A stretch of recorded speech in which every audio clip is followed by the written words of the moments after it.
By the end of 2022, I felt the great urge to redo my altar completely.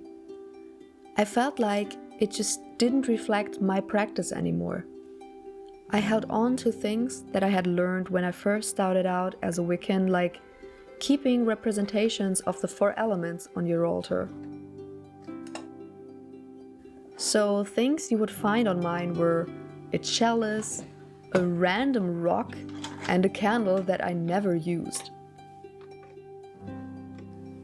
I kept these things on my altar, but I didn't ever use them.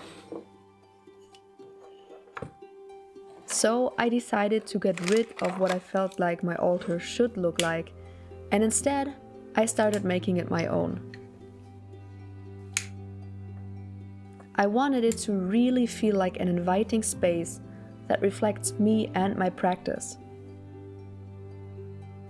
So I focused on the tools I regularly work with, like a bell, a cauldron, and an incense burner. One major thing that changed is the amount of crystals I keep on my altar. Previously it felt cluttered, whereas now I'm very intentional about which crystals are kept in this space. Everything that's on my altar now reflects my regular practice.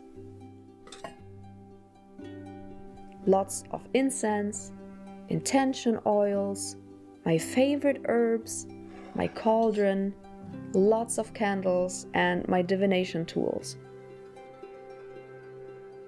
It feels so much more intentional and personal now.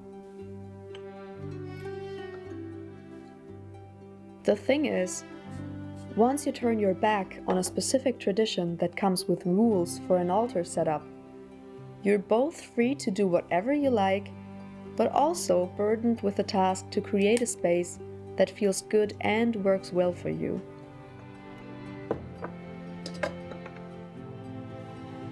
It might sound like an easy thing to do, but completely ridding yourself of other people's expectations and limitations can take quite some time. So make sure to be easy on yourself in the process. Ultimately, the only person your altar has to work for is yourself. You're the only person who has to like it.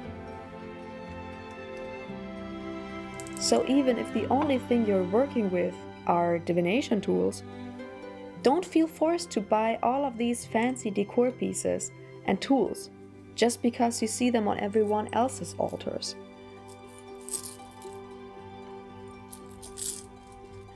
And this also applies to the general aesthetic of your altar.